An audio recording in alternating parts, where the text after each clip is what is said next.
Yes, you are most welcome, our dear esteemed listeners, on today's podcast. Tuli wano mu studio nate okubaako bye tuyisaawo that is happening in our country. I'm not by myself. Let my co-host say hi to everyone. Tusooke tutandike bulungi. Hi everyone. We're back again. Yeah, to talk to you about the things happening in our country. So we're here again to give our submissions and our opinions. Yeah, opinions are just opinions. Hopefully it gets to someone and they find something important to take. They learn from it. Yeah. Yes, tutandikirewo. The story that has been on everyone's mouth. Yeah, everybody's mouth, yes. Story ebadde ku mimwa gy'abantu. Thank you for which is like direct translation. But the story that has been going or making grounds. Okay. Yeah, it's a story that has been making grounds. Yeah. Is about Jose Chameleon. Twalaba ka video ka circulatinga nga bamuteeka kagganika ambulance bamuyingiza mu hospital. Ne tulaba nga omukulembeze agenza omukyalira ne bamublocking. That will be a different podcast conversation. Kati kitwagala okwogerako leero is the son coming out n'ayogera eri bannayuganda ku kiki ekigenda mu maaso, like n'agenda broad in detail of what is happening in his father's life. Yeah. Okitegeera. Era n'akalling up abazadde abali reckless, abali unresponsible in the kids' lives. Yeah. Nga this time appointing at bajjajja. Era nendaba ne mukomment n'agamba nti no, if you guys want to know, bwe muba mwagala okumanya ki ekigenda mu maaso ne bajjajjange, you can comment in the comment section. Actually, someone took a screenshot n'akalaga na omwana ng'abuuza, we would like to know what's wrong with your judges. Nagamba bajjajjange baŋŋamba mbu if kitaffe afenca maama waffe agenda kutunda nnyaanya, like obimanyi abazadde abakadde bye batera okwogera mu maaso g'abaana nti agenda kutunda ennyaanya, ebintu bya Chameleon tebagenda kutwalako n'ekimu, bagenda kubonaabona. Okitegeera. And you know this generation, they listen, they don't forget, they don't forgive. So kakati n'ayogera ne ku bulwadde obuluma kitaawe, it is pancreatitis, which is an inflammation of the pancreas. N'ayogera ne ku abantu abamusurroundinze nti kye bafaako is not Chameleon himself, rather the money, the monetary value, amaanyi g'essente g'aleeta mu bulamu bwabwe, because ekyo kyo mu kukyogera kwe yabadde alaga nti if you really cared about this man and n'okusinziira the time gye twamulaba ng'agenze mu America, because I don't know whether you saw that picture roaming on social media ng'ali mu ddwaliro mu America. Yali lwe baamuwa amawulire ge yatugambye nti ayina pancreatitis, era bw'akontinuinga ng'atambuliramu eyo trend ng'anywanga bw'anywanga akozesa ebiragalalagala nga bw'abikozesa, tuyinza okumufiirwa in the next 2 years. Kwegamba it is a lifespan omuntu gy'akuwa okusinziira ku bw'otakola kituufu oba bw'ova ku mateeka ge bakuwadde. Yes. So nenewunya that Uganda, they completely deviate from the real issue. Ne batandika okudiscussinga ebintu ebitakategeerekeka. Ye story ya Hajati. Hajati yaleeta obuzibu nga omuntu yakwata omwana we ng'ayagala bamuleete to book. Wallahi, some people started, musimanya yabba omusajja, simanya yali mu bufumbo buno, yabba ebyapa, mpaka bwe bamwataakinga mu corridors za Kampala. It is the same story. They have attacked this young man. Number one, bagamba omuzadde tasobya. Number two, bagamba, where do you get the audacity to talk to your father like that? Okitegeera. weeyita ki lekera okwogera ku taata wo jjukira bwe yakuyamba gye yakujja mwasomera mu masomero ag'ebbeeyi emmotoka zaaliwo nga zibatwala ku ssomero mwabeera na muyenga obwo mujjukira obulamu bwe mubaddewo okitegeera kwegamba kyekyo lwaki I want us to talk about the life chameleon gyayitamu essaawa eno briefly naye tugende ku kinyusi ky'okugamba nti omuzadde tasobya ky'Abannayuganda okuva ku reason as to why someone has posted a certain video never discussing ebintu ebirala ebitali mu magezi okitegeera and another thing is it us the Ugandans that are going to lose when this guy dies over this child does he have the right to come out to speak to the public in what is going on with the kids with Netata way I would like to know your submission on this matter. Ugandans manake anyway, first of all ongambye njogere briefly about the life chameleon is living right now. I think the life he's living right now is miserable and he didn't plan for it. You get? That's and true. I know he sits in his room without anybody else and he says, I wish it weren't like this. But now it is like that. See, all narcissistic people die alone. Narcissistic otegeezaki? Narcissistic otegeezaki? Omuntu nga yeefaako yekka. And yes, yeerumirirwa yekka talina empathy ya muntu mulala yenna beefaako bokka yerowooza yekka gwakulimba ng'akufaako. You get what I'm saying? Akulimba ng'akufaako ogenda okulanga ngamba naawe ekyo nabadde kikoze bwe nti nabadde kitegeeza bwe nti naye nga yakikoze bwe nga kikuli ku mutima yakikoze n'enkya n'akola ekirala nakola neera kyakitegeezezza naye nga era yakikoze. So whatever chameleon is living right now, he caused it on himself. Because when I put in put in other things, looking at what Daniela said, I don't think that woman would have come out if they had separated amicably. Separated? Amicably. Senga bayawukana mu bulungi. N'ayogera ebigambo ebyo ebibi byonna ku taata w'abaana be. Naye si bigambo bibi. Ebigambo byayogerwa from a toned heart. Yeah. From domestic violence. Nze byonna ebintu bya Daniela nalaba nga byetoloolera ku domestic violence. Anti kati kyekyo kyengeza family okuba teyamureceiving bulungi. Yeah.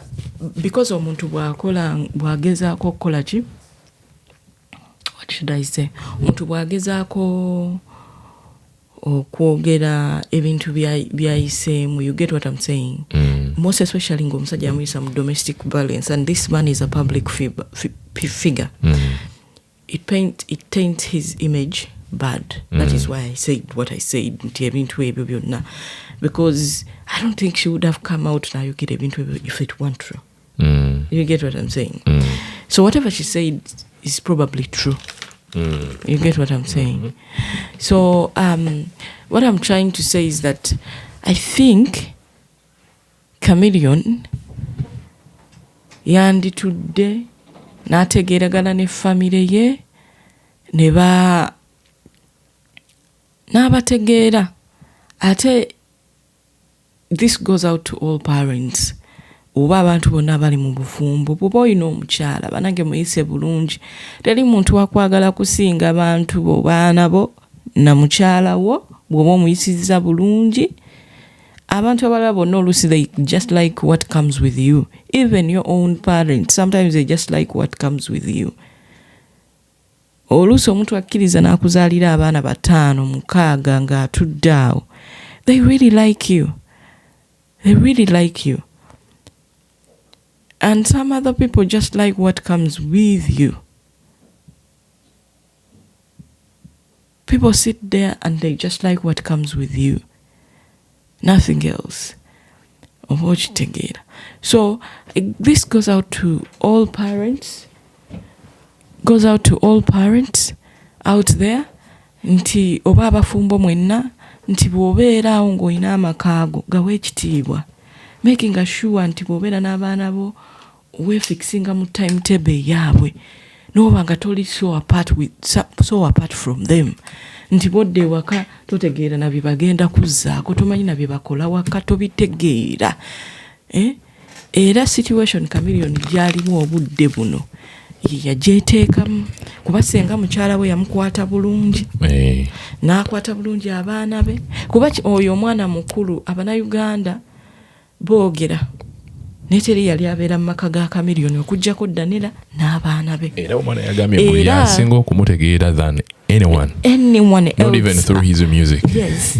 Abaana abasigadde bamutegeerera mu music nebino bye balaba nti yarwanye mu kiraabu yakoze bwati naye abaana be bamanyi to his little details maybe baali bamuwuliddeko ng'afuuwa n'okufuuwa bwe maybe kyotawuliranga omulaba nga sitatomutuukanga nako oba okitegeera so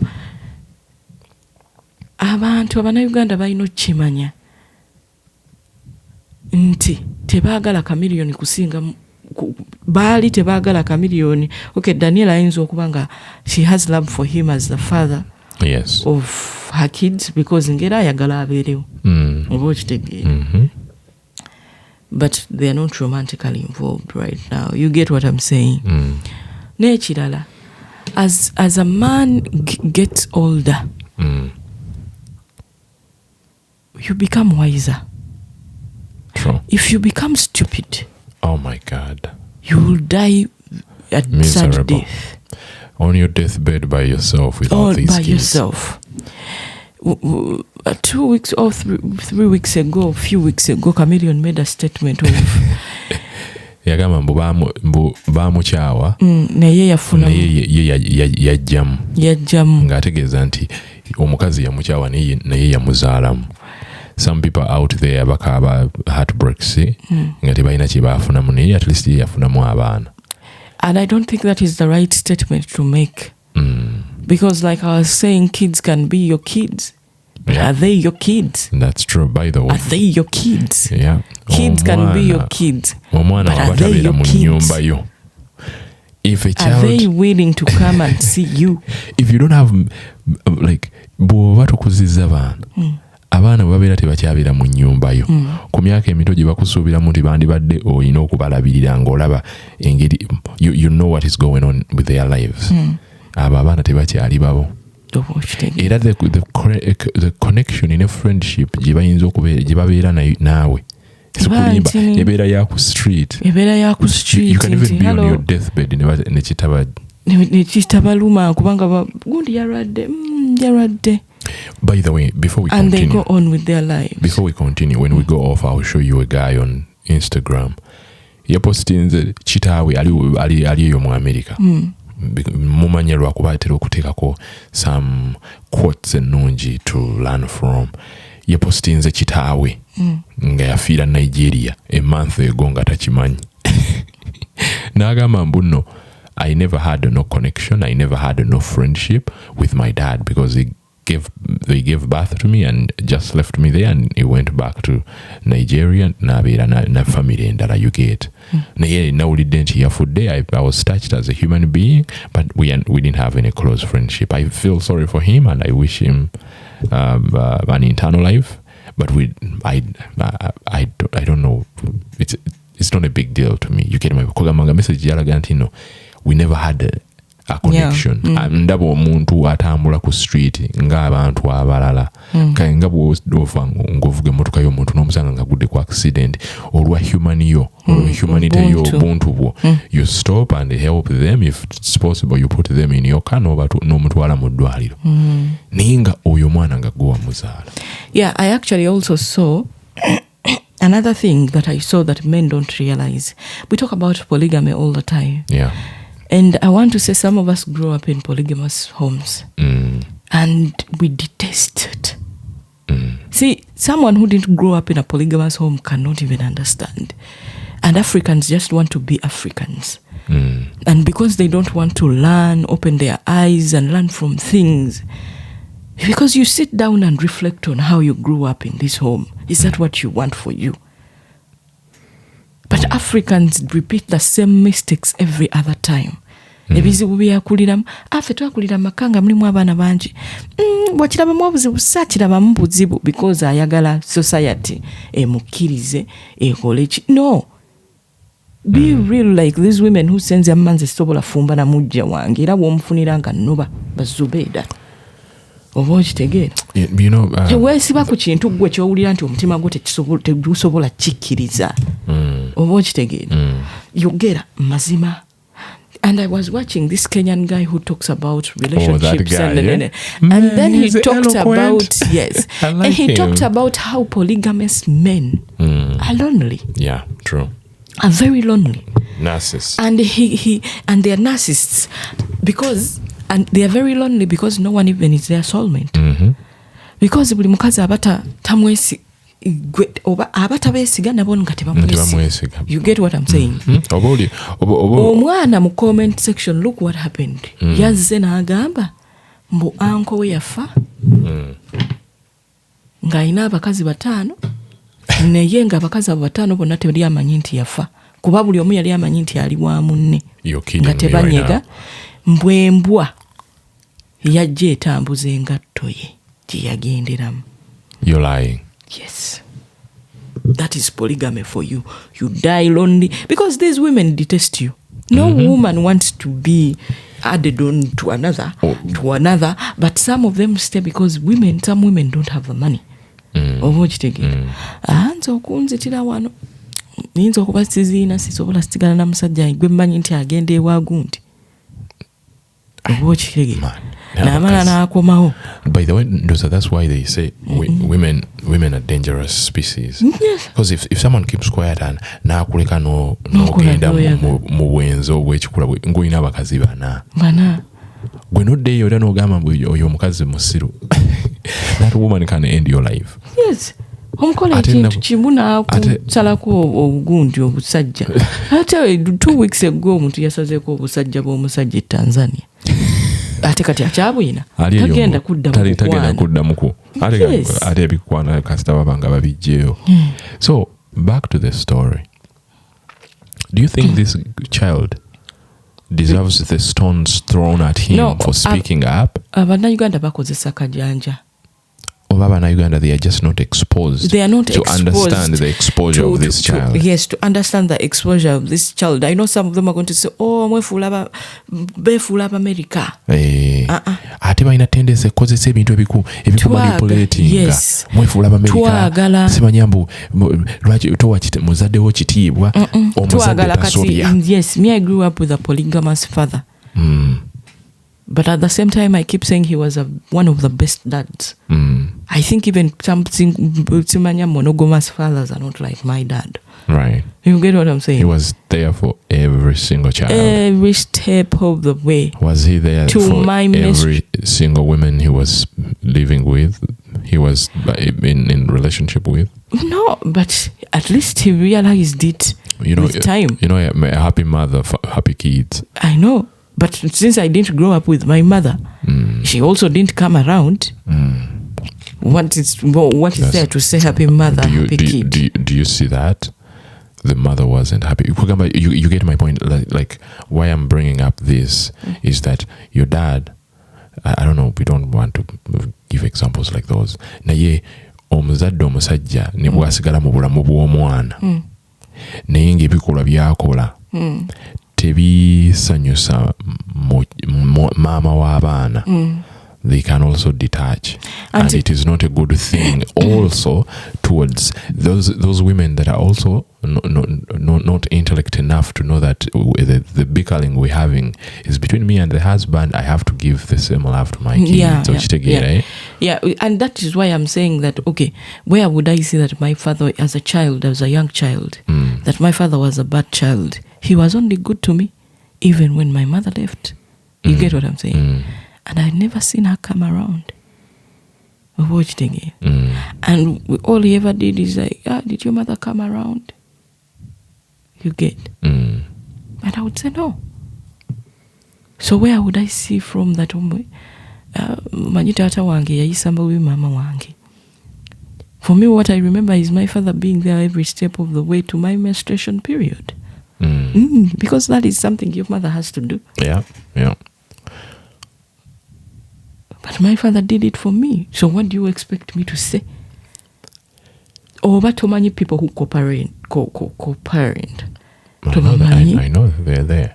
Ekintu kiyinza okugaana ne mukoparentinga abaana bana ne bakula mirembe nno ne baba nga mwenna babaagala naye nga temuli wamu. N'ofuna n'omusajja omulala ne bafuna step dad ne babeera ne taata waabwe naye nga gyali ne baba ne bataata babiri. Oba okitegeera obulamu ne bugenda mu maaso nga they are happy children. You get what I'm saying? So for people to sit there and start saying, zimanya because ebitya. Abana Uganda, they are just not exposed. Ate twagala mugende mu ssomero muyige and expose yourself to these things. What we've been to, very many African kids are dealing with trauma. Oh my God. Very many. I might be one of them. Very many African kids are stressed. Be one of them. Abana muwoza. Ate Africans muyina ekintu kino yeetuze. Yeze ku kizimbe naye kuba bana omuntu bwe yeetuga mu famire yammwe ogwo guba muze oba okitegeera. Kale omwana oyo yava mu famire ennungi tewaliwo kye yali ajula kati mulekeraawo bazadde bayisiza bubi abaana emotionally. Yeah, we need to approach these issues. Emotionally abaana balabe kati mwe mulowooza Abba alina kye yayogedde. Talina kye yayogedde kubanga omwana oyo temumanyi byalinga mu maka gaabwe kumusinga. Oba okitegeera. As someone said, a bad dad is a bad parent. A bad father, actually we won't call him a dad. A bad father is a bad father. A bad parent is a bad parent. Yeah. It doesn't matter whether they took you to school. They did what? Because I've seen African men only think about, I took you to school. Have you seen people who adopt children and take them to school? Or people who say, nchakuwa omwana oyo bursary? Emotionally tebali connected. Naye ajjayo financial value n'amuyamba. Era omwana oyo asigala emotionally deprived.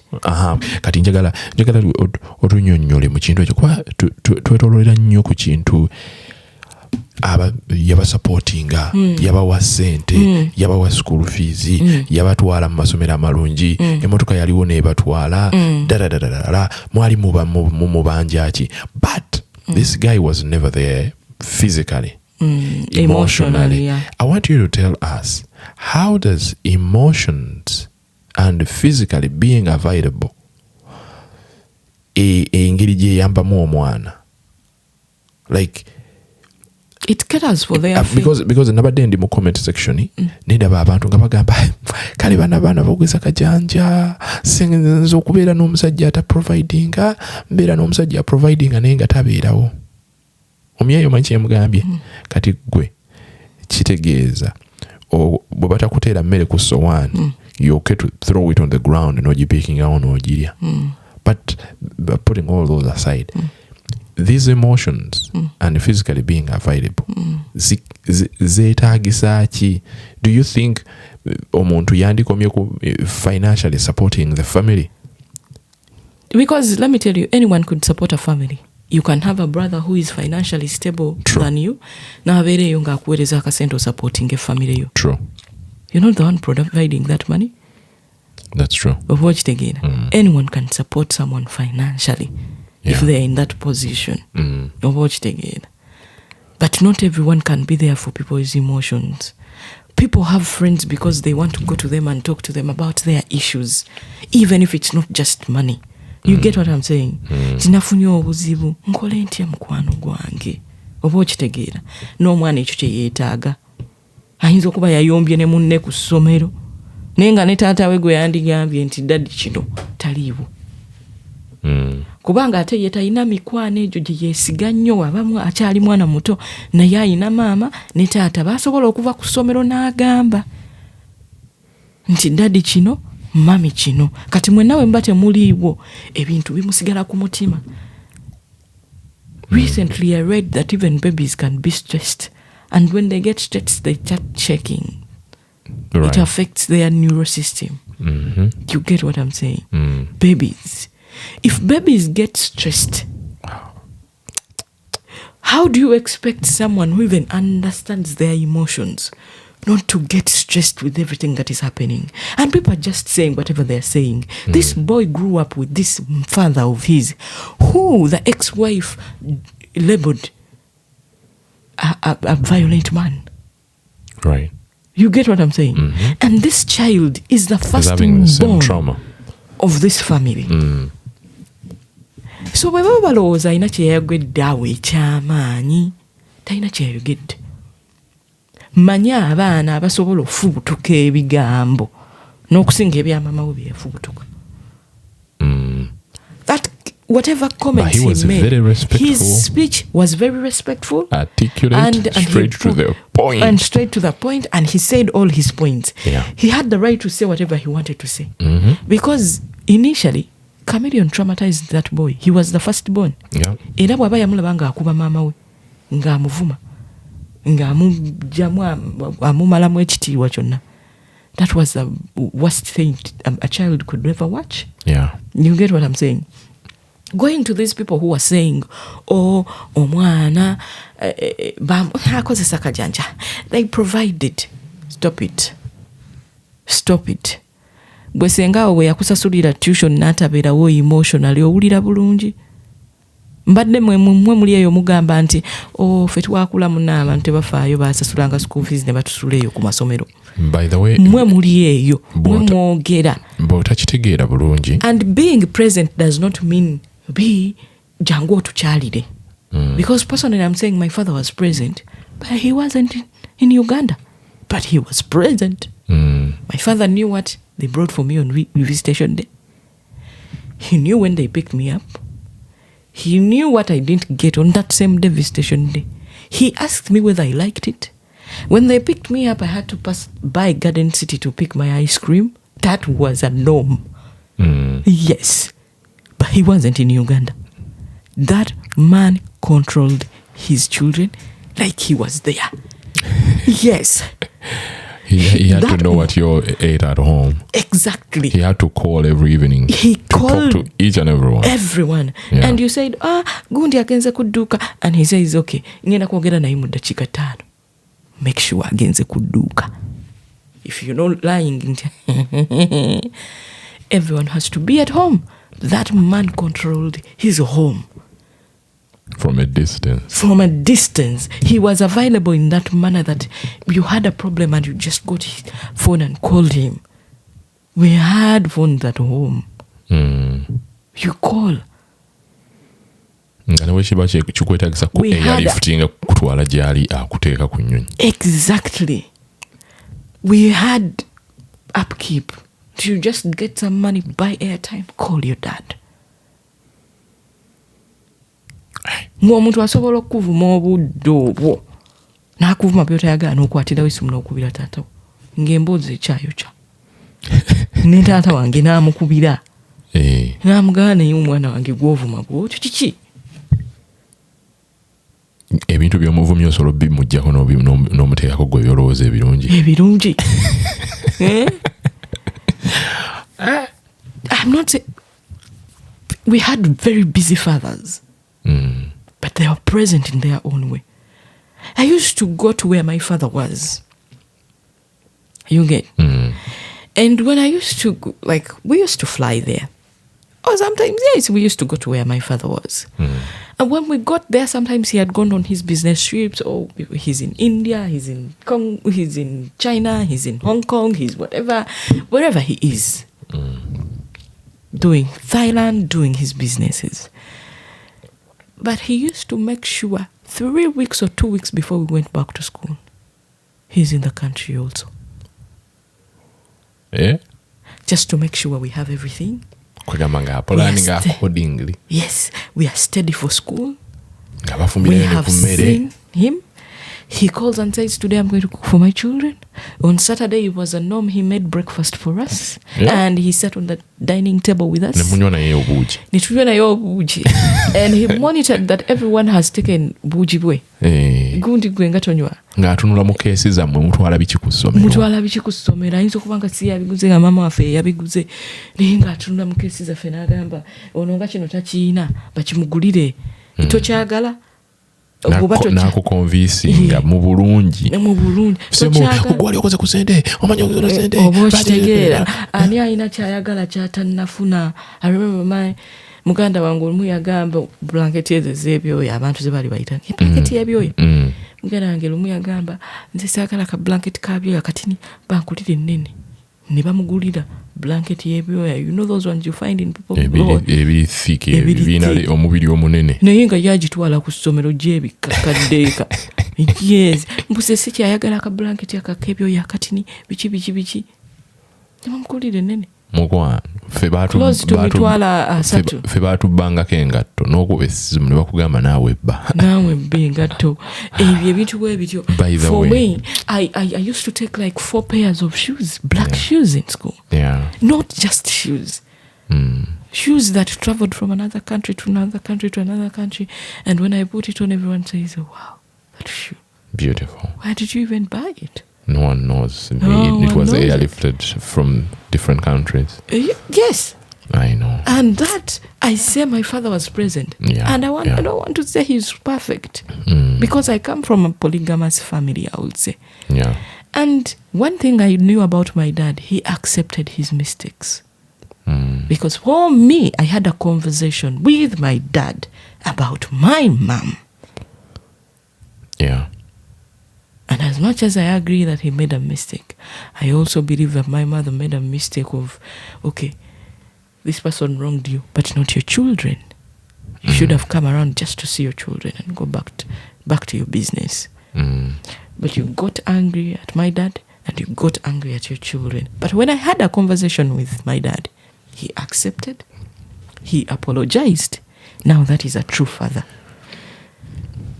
So people sitting there and saying, oh, provide. For us, we grew up with parents who were emotionally available. Provided, emotionally available, sat down with you. That is the kind of father I had. Yeah. That is not me. Yeah. Apart from if I don't have appetite, I disturbed him a lot because I was a child who grew up without appetite. But I had a sister who did it every time. And whenever she sat somewhere that she didn't like, ngazira.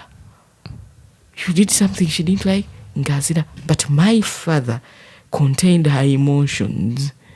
Yakula takyabikola luli yali mwana. Mukwano fa abalala emiggo gye bayinza otukubako.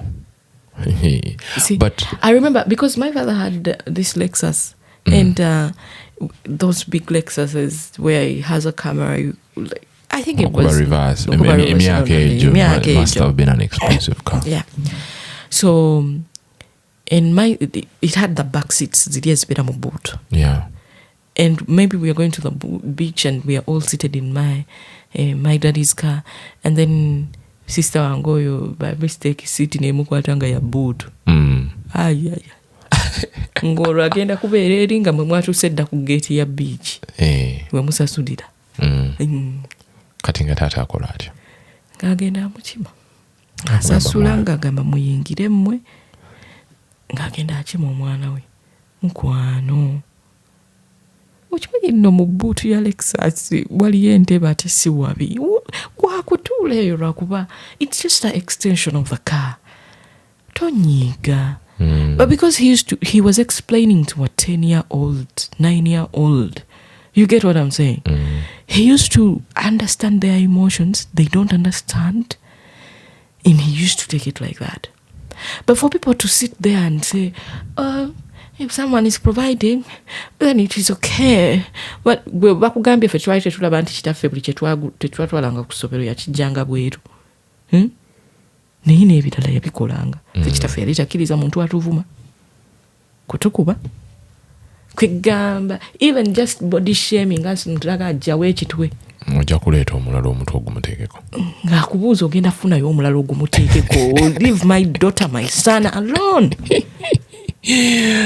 That thing killed me. I was like, that was the best way. Because it kills children is self-esteem. Insults like those. Yeah, I've told you my self-esteem stuff they used to throw at me. Yes. Era ng'akugamba oyagala omwana wange atandika okulowooza nti ye mubi. because gwe omugambye ayina ekitwe gwe ekitwe ekyo osobola okikyusa gwe Katonda. Ebivumo by the way abantu babeereyo ne beewaana ffe twakulira mu Africa era simanya ffe twevumanga kyekyatugumya mukwano. To recover from those insults. It took a lot. I actually read something yesterday. A beating is painful, but it heals. Okukuba kuluma naye kuwona.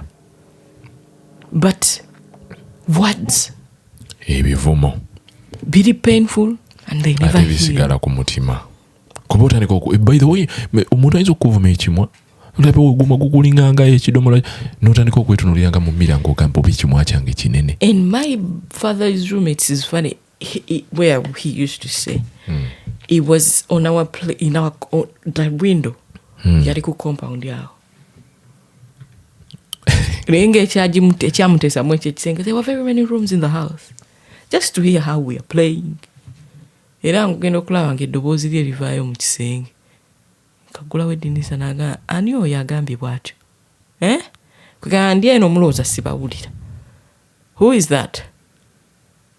Gwe munno osobola omukyusa ekyo ky'omugambye. Bw'oba tosobola kikyusa toddamu kukikola kuba n'enzinamu n'enkiwulira mwetondere.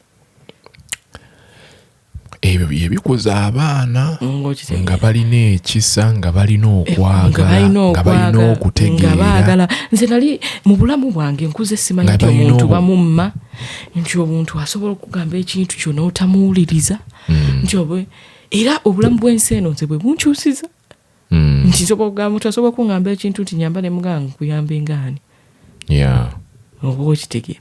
But for me, I grew up knowing that you help people, you understand people, you don't insult people, you don't do this. You're more accepting because for me, I've had friends who, even in school, I've had friends who are not even close to what I bring to the table as a child. Yeah, but you stood for them and helped them. I think abantu bategedde ekituufu. Yeah. So omwana oyo tayina nsobi gye yakoze. Ate he's in the right position to talk to his dad. Kuba mmwe mwenna teri amanyi chameleon kusinga mwana oyo. Era ne kitaawe bw'afa leero. Gamba ne Ready and Weasel bwe yafa. Esaawa eno who visits the kids. Who knows where the kids are? Bwenna muli omwasaamirira mbusimanya omwana tayandigambye ku kitaawe mbusimanya teyandikoze bw'ati nga lwaki tamugambako. Gwe bw'oba muzadde ng'oliyo nga toyagala kugambako. Then baana bo gwe bakuze bw'otyo. Ng'owaganyala toyina ky'oyina. You will regret tomorrow. You will regret tomorrow because when old age kicks in, ate be bajja okuba nga bakuwaganyalako. And actually people should realize that ebiseera bisinga abantu abakulu we baba bakaddiye abaana bano babeera nnyo okusaidia maama okusinga taata. Yes, because taata abeera miserable because of the role they played. Yes. And abantu they attach everything to sente, which including me. And I'm providing. But every single day I deviate from that and I'm like, okay, it's not all about providing. Yes. You have to be emotionally available. Present and you have to do the things a father should do. Yes. Aside a husband. Yeah. Because kids, they tell you that if the kids of the mother is happy, the kids are happy. Okay. Because I watched even at church, I grew up seeing my dad calling themselves Ima. Ima, I think in Akwa Ibom in Nigeria, that is what he said, means love. Yeah. For 40 years. He saw his parents call themselves Ima for 40 years. And he wants to do that in his family. Okay. So what is your final word before we conclude this podcast? I would say Ugandans should get educated about this. Exposed. It is okay for kids to talk to their parents. And you get what I'm saying? Yeah. And maybe he said it on social media. Maybe even they don't have a good relationship with the dad. Yeah. Because the way he treated the mom is not the best. And he said he doesn't have anything to do with any of them. Oh, you get what I'm saying? Yeah, but so, he just came out just to fight for the 4 siblings he has as a firstborn. As a firstborn, and that's it. Let's wind up. What's you guys, comments in the back in the comment section? Tell us, what do you think about this submission in this conversation we had. See you in the next one. Bye. We sign out. Bye. Peace.